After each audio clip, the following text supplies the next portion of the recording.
नमः शिवाय शिव जी सदा सहाय। ओम नमः शिवाय गुरु जी सदा सहाय। जय गुरु जी, शुक्राना गुरु जी। संगत जी, गुरु जी का अनंत अनंतम शुक्राना, लख लख बार शुक्राना।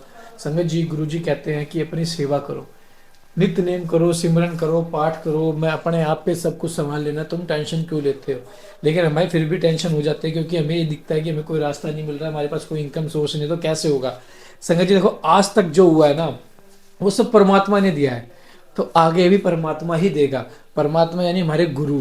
संगत जी, गुरु हमें उस कंडीशन में ला के खड़ा कर देते हैं कि हमारे पास निर्णय होता है, या तो गुरु को छोड़ दो या कहीं और चले जाओ, या गुरु को अपना लो है, या सारी दुनिया को छोड़ दो। और जिसने उस वक्त गुरु को अपना लिया है, जैसे वहां बात की युद्ध से पहले श्री कृष्ण अर्जुन ने श्री कृष्ण जी को मांगा और कुछ नहीं मांगा, और दुर्योधन ने सेना मांगी।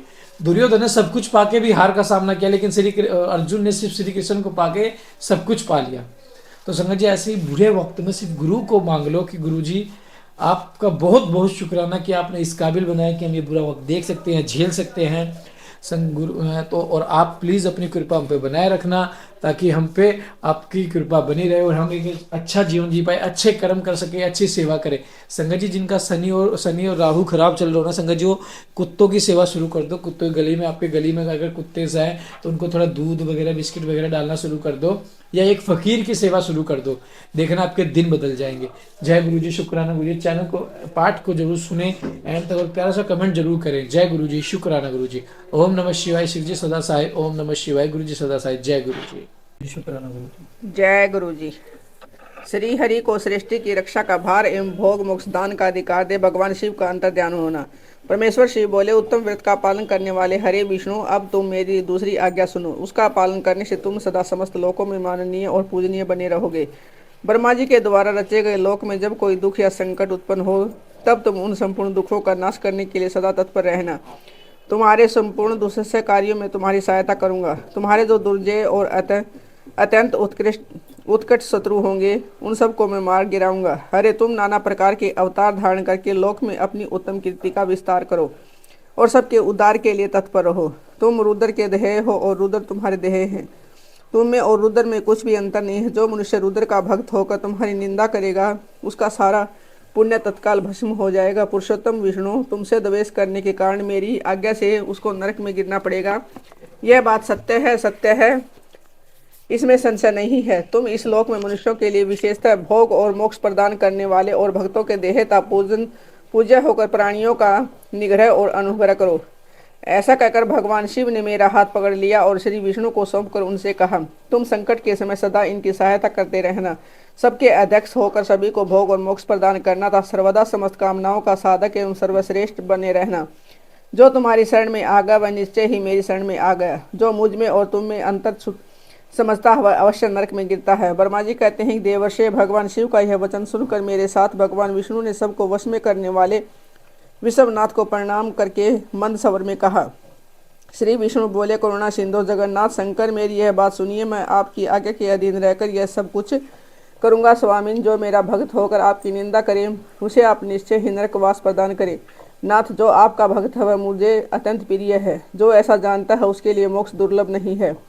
श्री हरि का यह कथन सुनकर दुखहारी हर ने उनकी बात का अनुमोदन किया और नाना प्रकार के धर्मों का उपदेश देकर हम दोनों के हित की इच्छा में से हमें अनेक प्रकार के वर दिए। इसके बाद भक्त वत्सल भगवान शंभु कृपा कर हमारी ओर देखकर हम दोनों के देखते देखते सहसा वही अंतर ध्यान हो गए। तभी से इस लोक में लिंग पूजा का विधान चालू हुआ।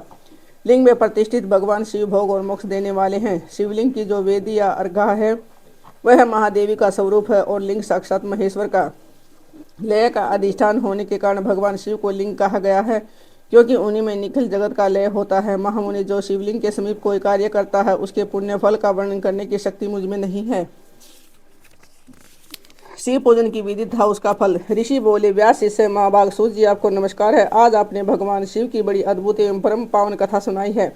दयानिधि ब्रह्मा और नारद जी के संवाद के अनुसार आप हमें शिव पूजन की विधि बताइए, जिसे भगवान शिव संतुष्ट होते हैं। ब्राह्मण, क्षत्रिय, वैश्य और शूद्र सभी शिव की पूजा करते हैं। वह पूजन कैसे करना चाहिए, आपने व्यास के मुख से इस विषय को जिस प्रकार सुना हो वह बताइए। महर्षियों का वह कल्याणप्रद एवं श्रुति संवत वचन सुनकर सूत जी ने उन मुनियों के प्रश्न के अनुसार सब बातें प्रसन्नतापूर्वक बताई।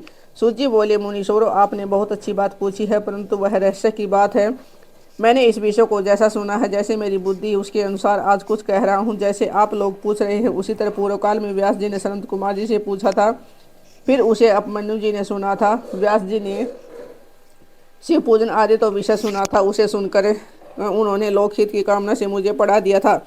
इसी विषय को भगवान श्री कृष्ण ने महात्मा उपमन्यु से सुना था। पूर्व काल में ब्रह्मा जी ने नारद जी से इस विषय में जो कुछ कहा था, वही इस समय मैं कहूँगा। ब्रह्मा जी ने कहा कि नारद, मैं संक्षेप से लिंग पूजन की विधि बता रहा हूँ, सुनो। जैसा पहले कहा गया है, वैसा जो भगवान शंकर का सुख में निर्मल एवं सनातन रूप है, उसका उत्तम भक्तिभाव से पूजन करें। इससे समस्त मनोवांछित फलों की प्राप्ति होगी। दरिद्रता, रोग, दुख, त्राल, शत्रु जनित पीड़ा, ये 4 प्रकार के पाप तभी तक रहते हैं जब तक मनुष्य भगवान शिव का पूजन नहीं करता। भगवान शिव की पूजा होते ही सारे दुख विलीन हो जाते हैं और समस्त सुखों की प्राप्ति हो जाती है। तत्पश्चात समय आने पर उपवासक की मुक्ति भी होती है। जो मानव व शरीर का आश्रय लेकर मुख्यतः संतान सुख की कामना करता है, उसे चाहिए कि वह संपूर्ण कार्यों और मनोरथों के साधक महादेव जी की पूजा करे। ब्राह्मण, क्षत्रिय, वैश्य और शूद्र भी संपूर्ण कामनाओं तथा प्रयोजकों की सिद्धि के लिए कर्म से विधि के अनुसार भगवान शंकर की पूजा करे। प्रातः काल ब्रह्म मुहूर्त में उठकर गुरु तथा शिव का स्मरण करके तीर्थों का चिंतन एवं भगवान विष्णु का ध्यान करे। फिर मेरा देवताओं का, मुनि आदि का भी स्मरण चिंतन करके स्रोत्र पाठ पूर्वक शंकर जी का विधि पूर्वक नाम ले। उसके बाद सैया से उठकर निवास स्थान से दक्षिण दिशा में जाकर मल त्याग करे। मुझे एकांत में मूल उत्सर्ग करना चाहिए। उसे शुद्ध होने के लिए जो विधि मैंने सुन रखी है, उसी को आज कहता हूँ। मन को एकाग्र करके सुनो। ब्राह्मण गुदा की शुद्धि के लिए उसमें 5 बार शुद्ध मिट्टी का लेप करे और धोए। क्षत्रिय 4 बार, वैश्य 3 बार और शूद्र 2 बार। विधि पूर्वक गुदा की शुद्धि के लिए उसमें मिट्टी लगाए। लिंग में भी 1 बार प्रयत्न पूर्वक मिट्टी लगानी चाहिए। तत्पश्चात बाएं हाथ में 10 बार और दोनों हाथों में 7 बार मिट्टी लगाकर धोएं। तात प्रत्येक पैर में 3-3 बार मिट्टी लगाएं। फिर दोनों हाथों में मिट्टी लगाकर धोएं। स्त्रियों को शूद्र की भांति अच्छी तरह मिट्टी लगानी चाहिए। हाथ पैर धोकर पूर्ववत शुद्ध मिट्टी ले उसे लगाकर दांत साफ करे। फिर अपने वर्ण के अनुसार मनुष्य दत्तवन करे। ब्राह्मण को 12 अंगुल की दत्तवन करनी चाहिए, क्षत्रिय 11 अंगुल, वैश्य 10 अंगुल और शूद्र 9 अंगुल की दत्तवन करे। यह दत्तवन का मान बताया गया है। मनुस्मृति के अनुसार काल दोष का विचार करके ही दत्तवन करे या त्याग दे। तात षष्ठी, प्रतिपदा, अमावस्या, नवमी, व्रत का दिन, सूर्यास्त का समय, रविवार तथा श्राद्ध दिवस ये दंत धावन के लिए वर्जित हैं। इनमें दत्तवन नहीं करनी चाहिए। दत्तवन के पश्चात तीर्थ आदि में जाकर विधि पूर्वक स्नान करना चाहिए। विशेष देश काल आने पर मंत्रोच्चारण पूर्वक स्नान करना उचित है। स्नान के पश्चात सबसे पहले आचमन करके वह धुला हुआ वस्त्र धारण करे। फिर सुंदर एकांत स्थान में बैठकर संध्या विधि का अनुष्ठान करे। यथा योग संध्या विधि का पालन करके पूजा का कार्य आरंभ करे। मन को स्थिर करके पूजा गृह में प्रवेश करे। वहाँ पूजन सामग्री लेकर सुंदर आसन पर बैठे। पहले न्यास आदि करके कर्म से महादेव जी की पूजा करें। शिव की पूजा से पहले गणेश जी की, द्वारपालों की और दिक्पालों की भी भली भांति पूजा करके पीछे देवता के लिए पीठ स्थान की कल्पना करें अथवा अष्टदल कमल बनाकर पूजा द्रव्य के समीप बैठे और उस कमल पर ही भगवान शिव को समासीन करें। तत्पश्चात 3 आचमन करके पुनः दोनों हाथ धोकर 3 प्रणाम करके मध्य प्रणाम यथात कुंभ करते समय 3 नेत्रधारी भगवान शिव का इस प्रकार ध्यान करें। उनके 5 मुख, 10 भुजाएं हैं, शुद्ध स्फटिक के समान उज्ज्वल कांति है। सब प्रकार के आभूषण उनके शरीर अंगों को विभूषित करते हैं तथा वे व्याघ्र चर्म की चादर ओढ़े हुए। इस तरह ध्यान करके यह भावना करें कि मुझे भी इनके समान ही रूप प्राप्त हो जाए। ऐसी भावना करके मनुष्य सदा के लिए अपने पाप को भस्म कर डाले। इस प्रकार भावना द्वारा शिव का ही शरीर धारण करके उन परमेश्वर की पूजा करे। शरीर शुद्धि करके मूल मंत्र का कर्म से न्यास करे अथवा सर्वत्र प्रणव से ही षडंग्यास करे।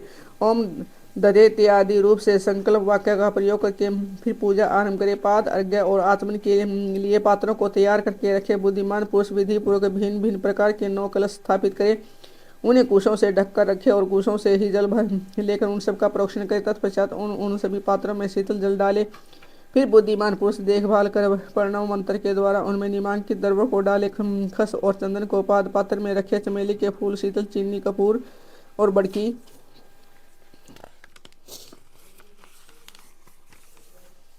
जड़ तथा तमाल इन सबको यथोचित रूप से कूट पीस कर चूर्ण बना ले और आचमनीय के पात्र में डाले। इलायची और चंदन को 10 पात्रों में डालना चाहिए। देवादि देव महादेव जी के पार्श्व भाग में नंदीश्वर का पूजन करे। गंध, धूप तथा भांति भांति के दीपों द्वारा शिव की पूजा करे।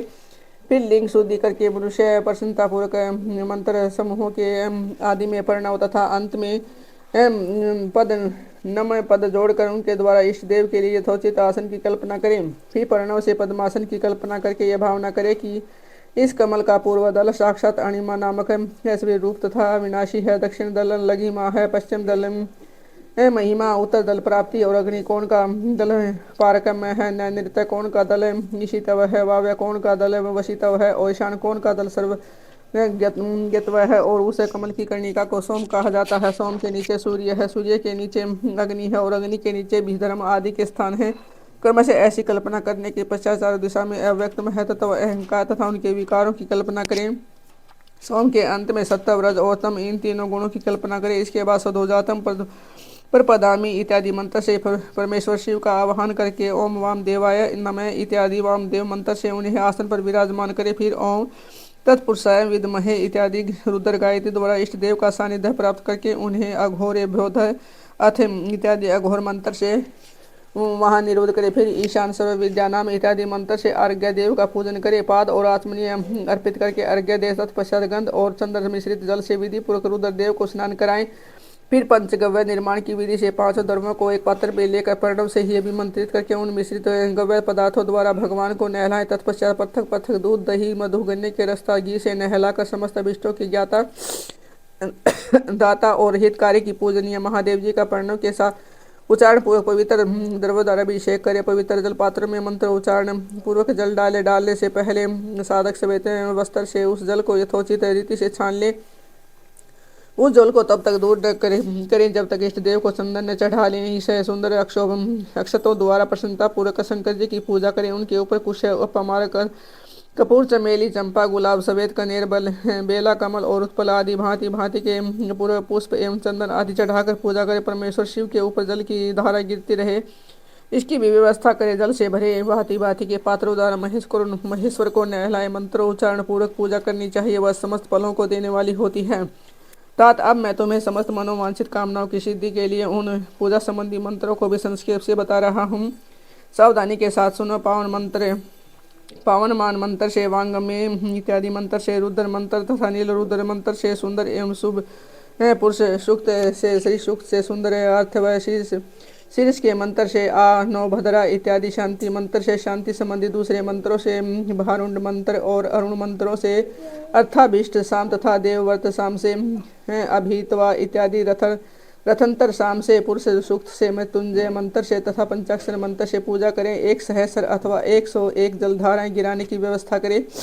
यह सब वेद मार्ग से अथवा नाम मात्र मंत्रों से करना चाहिए। तदंतर भगवान शंकर के ऊपर चंदन और फूल आदि चढ़ाए। प्रणव से ही मुखवास आदि अमर अर्पित करें। इसके बाद जो स्फटिक मणि के समान निर्मल निष्कल अविनाशी सर्वलोक कारण सर्वलोक में परम देव है, जो ब्रह्मा रुद्र इंद्र और विष्णु आदि देवताओं की भी दृष्टि में नहीं आते, वेद वेता विद्वानों ने जिन्हें वेदांत में वनवाणी के अगोचर बताया है, जो आदि मध्य और अंत से रहित तथा समस्त रोगियों के लिए औषध रूप है, जिनकी शिव तत्व के नाम से ख्याति है तथा जो शिवलिंग के रूप में प्रतिष्ठित है, उन भगवान शिव का शिवलिंग के मस्तक पर प्रणव मंत्र से ही पूजन करें। धूप दीप नैवेद्य सुंदर तांबुल एवं सुर में आरती द्वारा यथोक्त विधि से पूजा करके स्तोत्रों नाना प्रकार के मंत्रों द्वारा नमस्कार करें। फिर अर्घ्य देकर भगवान के चरणों में फूल बिखेरे और साष्टांग प्रणाम करके देवेश्वर शिव की आराधना करें। फिर हाथ में फूल लेकर खड़ा हो जाए और दोनों हाथ जोड़कर निम्नांकित मंत्र से सर्वेश्वर शंकर की पूजा करें, प्रार्थना करें।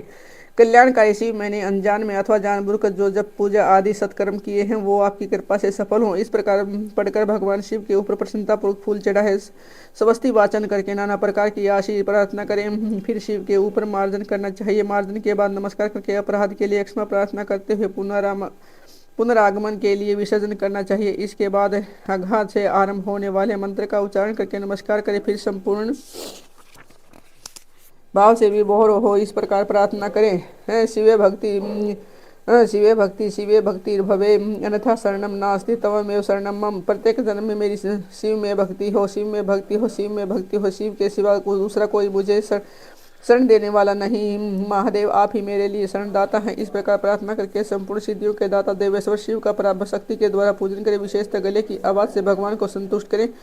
फिर सपरिवार नमस्कार करके अनुपम प्रसन्नता का अनुभव करते हुए समस्त लौकिक कार्य सुख पूर्वक करता रहे। जो इस प्रकार शिव भक्ति परायण हो, प्रतिदिन पूजन करता हो, उसे अवश्य ही पग पग पर सब प्रकार की सिद्धि प्राप्त होती है। वह उत्तम वक्ता है तथा उसे मनोवांछित फल की निश्चय प्राप्ति होती है।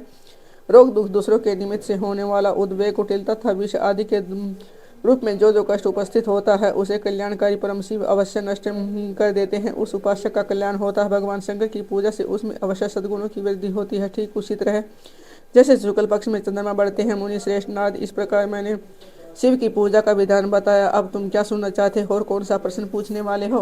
जय गुरु जी, शुक्राना गुरु जी। संगत जी, गुरु जी का अनंत अनंत शुक्राना, हर चीज का शुक्राना। संगत जी, पाठ को एंड तक जरूर सुनो, आपके लिए हर पाठ में बहुत ज्यादा ब्लेसिंग्स होती है। संगत जी, बहुत ब्लेसिंग्स होती है। पाठ को इग्नोर मत करो और चैनल को सब्सक्राइब करके बेल आइकन को प्रेस करो और पाठ में हाजिरी जरूर लगाओ आपका प्यारा सा कमेंट करके। जय गुरु जी, शुक्राना गुरु जी।